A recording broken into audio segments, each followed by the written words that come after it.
We're now going to change the rear shock absorber. So we need to get this trim off so we can get to the bolt here, and we need to get the rear hugger off so we can get to the bolt here. To remove the trim here, we have one screw up top here.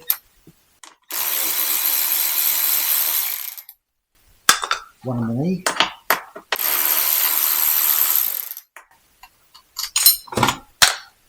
And slide the trim back. Release these two tabs. Now we have access to the top bolt here. I've put a piece of wood underneath the rear tyre so that the suspension doesn't just drop. So now we're going to remove this. These are Allen key. These two are Torx 25.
The nut on the other side is so recessed, you can barely get anything on it. You can see where the adjuster was, right in this corner here. And even the writing's upside down, so just put it the other way around. It would have been so much easier.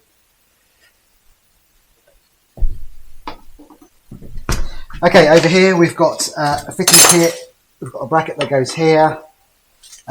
There's two washers to go above it because the plastic sits lower than the bracket. This is supposed to go on with the rear footrests, but we haven't got those, so the bolts are too long because they go through the rear footrests.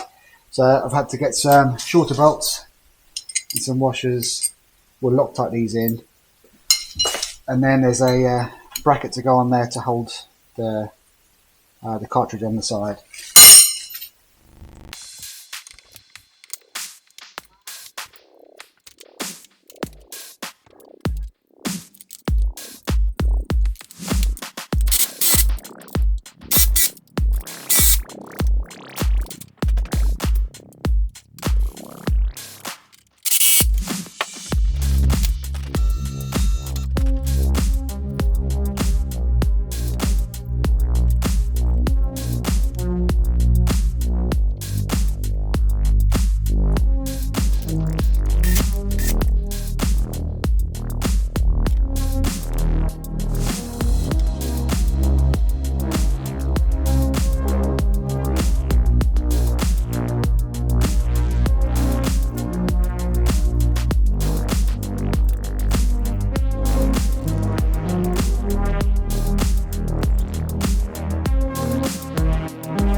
Okay, we're getting somewhere close.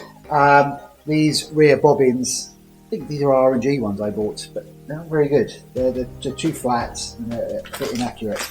I've got some Aprilia branded ones. They're a lot wider with a deeper dish, a lot easier to locate, so I'll put those in while the bike's up. Still got air filter to do, grips, and a few other bits and pieces, and we can start putting the tank back, seats back, sort out this rear seat replacement. Just a few more small bits, and then it's ready to load.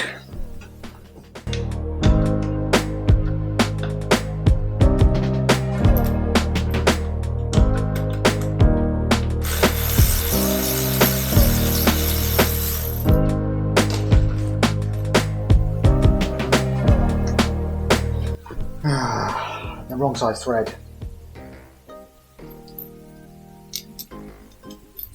They're 8mm bolts, these are 6mm. Right, these are going back on. Got some fancy dust caps, so they'll go on.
Right, just got this to sort out now. It's a bit stiff going on, and we ended up breaking a tab. I'm going to take the cushion off, 3 screws there, and then I'm going to see if we can make a foot or something to hook at the back, because when we go backwards and lock it in, it seems to fit really well, but trying to go forwards, it's really stiff. Okay, let me take this apart and have a look. Well, there you go, guys. Lots of bits. Obviously, we did the rear sets. I'll leave a link below for those if you're interested in them. Nitron rear shock, the front Nitron inserts. We did racing pads, headstock bearing, new triple clamp. We fitted the air filter. We've got this rear seat replacement on. I modified the rear to put some screws in there, so now it hooks in from the back, drops in from the front. Trailing sprockets are done. I've changed it to this gold rear sprocket. This was my road bike, so I bought that for road. It's actually gone down a tooth. It's gone from 43 to 42, so it just made the gears a bit longer. I'll see how we get on with it. It's quite a torquey, punchy engine. but it does puff out 11,000. You know, my GSXR was getting 16.5, 17,000 RPM, so that was really driving for a long time. So this may help it. I won't know until we try. Almeria does have a really long back straight, so we may get a bit more speed out of it. We'll see. Mirrors are off. I looked at buying some mirror covers, but R&G were the only ones that did it, and they're like £50. I mean, £50 just to cover that is crazy money. You know, this triple clamp was £70. You know, it's more substantial, and it's functional. It's actually doing something compared to just covering mirrors. So I just painted some black washers, had some aluminium bolts to therein. I just noticed on this side that this bar was moving slightly. It's got some bolts underneath here. Hadn't really noticed, but I better pull those bolts out and put some Loctite on them. Just having a quick look at all the parts we removed. What's in the rear shock, mirrors, the tank bag holder, rear seat holder, heated grips, sat nav, the tail tidy, but the tail, rear footrests. Obviously we removed the original foot pegs, and we just took out these inserts as well. Well guys, I hope you enjoyed part 2 of this Aprilia makeover, and sorry it took a year to do, but you know, as always, if you enjoyed it, please hit the like button. If you missed the first one, there'll be a link below. Subscribe, hit the bell notification so you're notified next time I upload a video. Take care guys.